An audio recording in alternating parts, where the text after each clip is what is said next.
যে এইটা আমার শাশুড়ি আজকে ভালোভাবে কথা বলতে পারবে না, দেখতেই পাচ্ছ শরীরের যে অবস্থা। উনি না ওষুধপত্র থেকে এগুলো বেশি ব্যবহার করেন। এটা কি বলে জানো মা? পাচন। এই দেখো গোলমরিচ খেতে করছি, এটা গোলমরিচ লাগছে, আর লাগছে এটা বাসক পাতা, তেজপাতা, আদা, তাই তো? তো এই দেখো গোলমরিচটা থেতো করে। আমার না বিয়ের আগে এরকম প্রচুর কাশি, বিয়ের পরে সরি প্রচুর কাশি হয়েছিল, ওষুধ ফেল। তা মা এটা করে আমাকে খাইয়েছিল, 2 দিন মনে হয় খেয়েছিলাম, তাই না মা? তারপরে মানে কাশি 1 নিমেষেই গায়েব হয়ে গেছিল। তো এই দেখো, তো এই যে মা এটা করছে। এর মধ্যে তাল মিছরি লাগছে, তাল মিছরিটা ওটা পরে দেবো। মাকে দেখাচ্ছি তোমার মায়ের প্রচুর কাশি হচ্ছে, মায়ের ওষুধ খেয়েও হচ্ছে না, যার জন্য মা এটা করতে বাধ্য হচ্ছে। নুন মাটি করে দিলেও ওটা গলা ব্যথা করলে কবে দিতে, যেহেতু কাশি তোমাদের নুন মাটি যেটা বললো সেটা আমি তোমাদেরকে একদিন দেখাবো, এটা খুব কার্যকরী। হ্যাঁ রাত্রিরে মা করবে। আজকে যেহেতু আমি পুরো ব্লগটাই দেবো, মানে সকাল থেকে শুরু করে দিয়েছিলাম, তো শেষ অবধি রাত্রি অবধি আমি কি কি করি না করি সবই দেখাবো। তো তখন মা ওটা করবে, তখন তোমাদের সাথে শেয়ার করব। আর আজকে এইটা ভাবলাম খুবই দরকারি জিনিস, আমার মনে হয় খুবই দরকারি। বাচ্চারাও খেতে পারে, এতে কোনো তোমার যে সাইড এফেক্ট বলো ওষুধের হতে পারে, কিন্তু এই জিনিসের ঘরোয়া পদ্ধতি, এগুলো কোনো সাইড এফেক্ট হয় না। আর বাসক পাতা তো কাশি সর্দির পক্ষে খুবই ভালো। এই বাসক পাতাটা এই কালারটা দেখবে তোমরা, খালি তোমাদেরকে শেয়ার করতে থাকবো। যে এই দেখো বসিয়ে দিল মা, এটা এবার চাপা দিয়ে দিচ্ছে, বসিয়ে দিল। তোমাদের এটা হতে থাকুক, আমি শেয়ার করতে থাকবো তোমাদের সাথে। মায়ের আজকে সত্যি এত আমাদের মনটা খারাপ যে রবিবার দিন মা একা ঘর মানে থাকে। তো এই যে এটা দেখাচ্ছিলাম তোমাদেরকে বাসক পাতার যে জিনিসটা, এটা অ্যাকচুয়ালি পাচন বলা হয়। এই দেখো রংটা, কালারটা তোমরা দেখো, ছেঁকে দিচ্ছে না।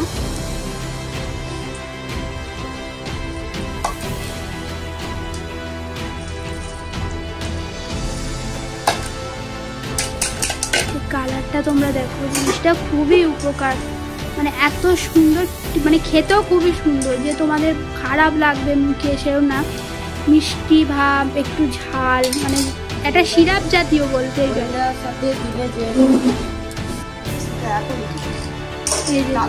তাল মিছরি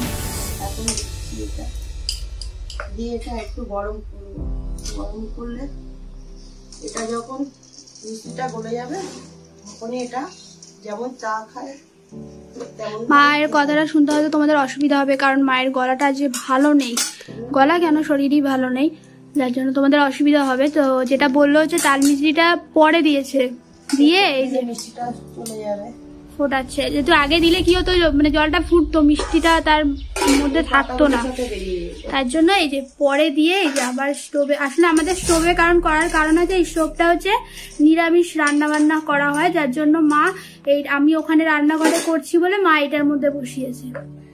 এই যে এটা অ্যাকচুয়ালি আমাদের ঠাকুরেরই সবকিছু হয়। আর এখানে কোনো দেখতেই পাচ্ছ আঁশ যাতে কিছুই নেই, এই যে সবই মাজা ঘষা জিনিস, তার জন্যই মা এটার মধ্যে বসিয়ে রান্না করছে আর কি।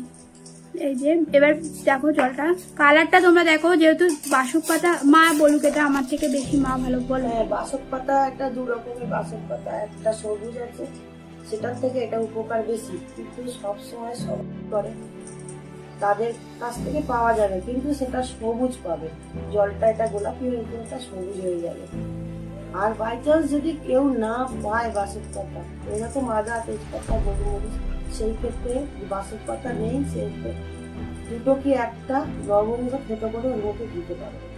দিয়ে ওটা ফোটানোর পরে জলটা যতটা দেবে ততটার হাফ হয়ে গেলে ওটাকে ছেঁকে নিয়ে ওটাকে মিষ্টি দিয়ে একটু গরম করবে, গরম করে যেমন চা খায় তেমন গরম করেই খেতে পারবে। মাঝে একটু কষ্ট হচ্ছে, তাহলে কাশিটা কমে গেল। আমার প্রচন্ড কাশি হচ্ছে, আমি যে কথা বলতে পারছি না, মায়ের খুবই কষ্ট হচ্ছে, কারণ মা এটা খাবে খেয়ে। হ্যাঁ তোমরা বলতে পারো যে ডাক্তার দেখাওনি কেন বা কিছু জাতীয়, আমি মাকে বলেছি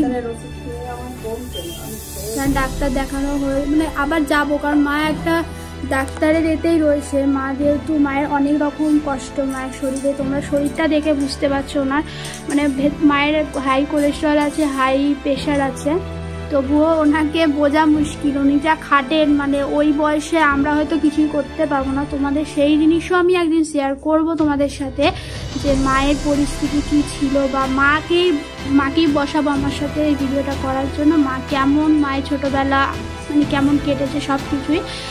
তো এই দেখো কালারটা দেখো কি সুন্দর, একটা গোলাপি কালার। কাপ লাগবে, মায়ের মতো সেকে নিচ্ছে। ঠান্ডা হলে তবে তুমি মা খাবে না। যেমন তোমরা যেমন চায়ের গরম নিতে পারো, বা যে যেমন গরমটা সহ্য হবে যার সেরকম ভাবেই খাবে।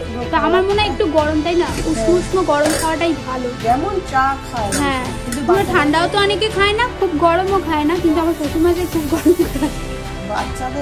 হ্যাঁ, বাচ্চাদের ক্ষেত্রে খুবই উপকারিতা। কারণ সব আমি তো বলবো সব নিশ্চয়ই অনেক বাচ্চা যারা আছে তারা হয়তো খেতে চায় না, ওষুধটা খেতেই চায় না, তাই